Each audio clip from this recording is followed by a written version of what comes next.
ગણેશ વિસર્જનને નહીં, મહુવા પોલીસ વિભાગ એક્શન મોડમાં. ગણેશ વિસર્જનને દિવસે કોઈ અનિચ્છનીય બનાવ ન બને તેને લઈ પોલીસ વિભાગ દ્વારા એક બેઠકનું આયોજન કરવામાં આવ્યું હતું, જેમાં ગણેશ ઉત્સવના તમામ સંચાલકો તો ડીજેના તમામ સંચાલકો પણ ઉપસ્થિત રહ્યા હતા. ગણેશ વિસર્જનને દિવસે કોઈ વિઘ્ન ન આવે તેને લઈ મહુવા પોલીસ વિભાગ વિઘ્નહર્તા બનશે.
ગણેશ વિસર્જનને લઈ મહુવા પોલીસ વિભાગ એક્શન મોડમાં. કોઈ અનિચ્છનીય બનાવ ન બને અને કાયદો અને વ્યવસ્થાની પરિસ્થિતિ જળવાઈ રહે તેને લઈ એક બેઠકનું આયોજન મહુવા નગરપાલિકાના સભાખંડમાં કરવામાં આવ્યું હતું, જેમાં મહુવાના તમામ ગણેશ ઉત્સવના આયોજકો અને ડીજે સંચાલકો ઉપસ્થિત રહ્યા હતા. વિઘ્નહર્તા દેવના વિસર્જનનો સમય આવી ચૂક્યો છે, ત્યારે આ દિવસે વિઘ્ન ન આવે તેને લઈ પોલીસ વિભાગે આગોતરું આયોજન કર્યું છે, જેમાં આજ રોજ મહુવા નગરપાલિકાના સભાખંડ ખાતે એક બેઠકનું આયોજન ઇન્ચાર્જ ડીવાયપી રીમાબા ઝાલાના અધ્યક્ષસ્થાને કરવામાં આવ્યું હતું.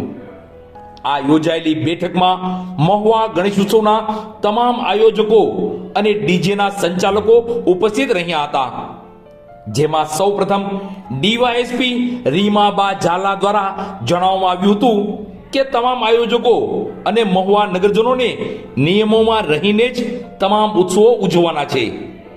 કોઈ હથિયાર નહીં, કોઈ નશો નહીં, ફક્ત ધાર્મિકતા પ્રમાણે જ વિસર્જનનો ઉત્સવ ઉજવવાનો છે. પોલીસ વિભાગનો સહયોગ પૂરતો રહેશે, પણ નિયમોને અનુસરીને કાયદામાં રહેશો તો જ ફાયદામાં રહેશો.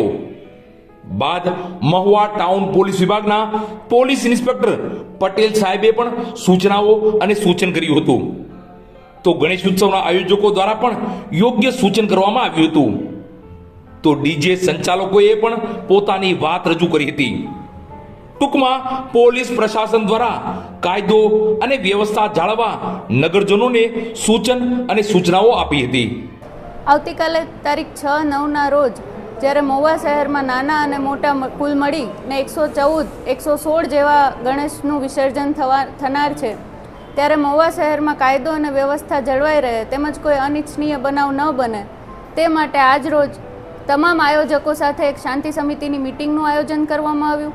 આ ઉપરાંત પોલીસ તરફથી જે સૂચનાઓ છે અને પોલીસ તરફથી જે એક રિક્વેસ્ટ છે એ તમામ જે લોકલ જનતા છે એના માટે એક મેસેજ આપવામાં આવ્યો છે કે તમામ જે બંદર છે જ્યાં વિસર્જન થવાનું છે, મુખ્યત્વે 2 બંદર છે, એક તો ભવાની મંદિર છે અને એક બંદર છે, ત્યાં ગણેશનું મોટાભાગે વિસર્જન થનાર છે, તો એ જગ્યાએ પોલીસનો પૂરતો બંદોબસ્ત રાખવામાં આવ્યો છે. ત્યાં 30 જેટલા એસઆરડી જવાનો લાઈફ જેકેટ સાથે તૈનાત રહેશે, જેથી કોઈ પણ અનિચ્છનીય બનાવ ન બને. આ ઉપરાંત સામાન્ય જનતાને એક નમ્ર વિનંતી છે કે જો શક્ય હોય તો આ 2 જગ્યાએ જ ગણેશજીનું વિસર્જન કરે, જેથી કરીને અગર કોઈ બનાવ બને છે તો પૂરતી તકેદારી સાથે પોલીસ પણ મદદરૂપ થઈ શકે. આ ઉપરાંત સમગ્ર સિટીમાં કાયદો અને વ્યવસ્થા જળવાઈ રહે તે માટે 1 પીઆઈ 3 પીએસઆઈ એમ કુલ મળીને 114 જેટલા પોલીસ અધિકારી અને કર્મચારીનો બંદોબસ્ત રાખવામાં આવ્યો છે.